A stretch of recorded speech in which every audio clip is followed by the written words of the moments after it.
Pulza geometriya, uchburchakda burchaklar mavzusi 3 va 4-qoida. Demak, darslarimizda asosan qoidalarni qanday qo'llanilishi haqida gaplashyapmiz. Demak, ketdik. 3-qoida.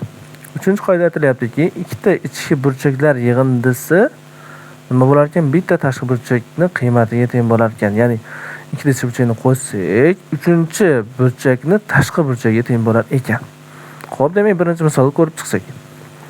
Birinchi misolda mana ikkita ichki burchakni beryapti va bitta tashqi burchak beryapti. Demak, nima bo'ladi? Bu ikkalasini bir-biriga qo'shsak, nima chiqishi kerak?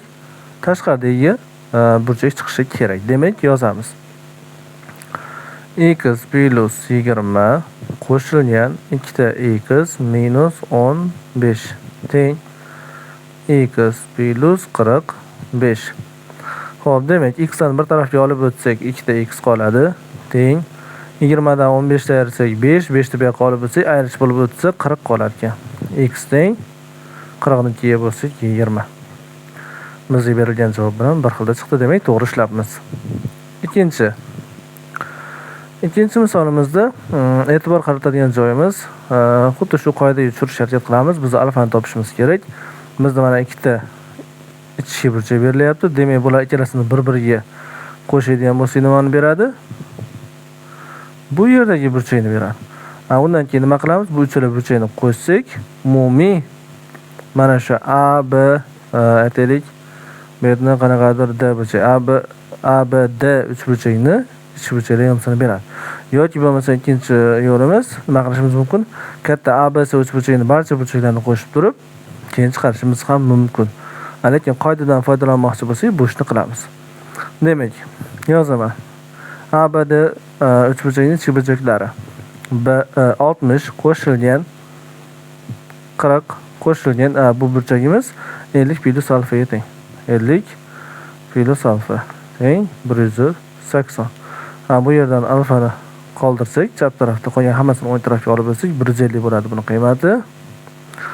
180 dan 150 ni ayirsak, 30 qolar ekan. Alfa qiymati 30 ga teng. Keyingisi. 3-misolimiz. 3-misolda qoidadan foydalansak, 30 bilan 40 ni qo'shsak 70 bo'ladi. Demak, bu tashqi, ya'ni 3-burchakning tashqi burchagiga teng. Bu joyimiz 70 ekan. Endi ABC uchburchakning ichki burchaklarini qo'shadigan bo'lsak, 60 qo'shilgan 70 qo'shilgan alfa nechaga teng bo'lishi kerak? 180 ga. Xo'p, alfaning qiymatini topsak, 60 ga 70 130. 130 ni ayirsak, necha qoladi? 50 bo'ladi. Xo'p, endi keyingi 4-qoidamiz. 4-qoidada aytilyaptiki, mana shunaqa shakl paydo bo'lib qolsa, ya'ni bu yerdagi 3 ta burchaklarni bir-biriga qo'shib chiqsak, markazdagi burchakning qiymatini berar ekan. Xo'p, nimaga o'xshasangiz o'xshatavering, lekin mana shu shaklda eslab qolishingiz kerak. Ichkaridagi 3 ta burchakni qo'shadigan bo'lsak, nima bo'lar ekan? Markazdagi alfa burchagini berar ekan.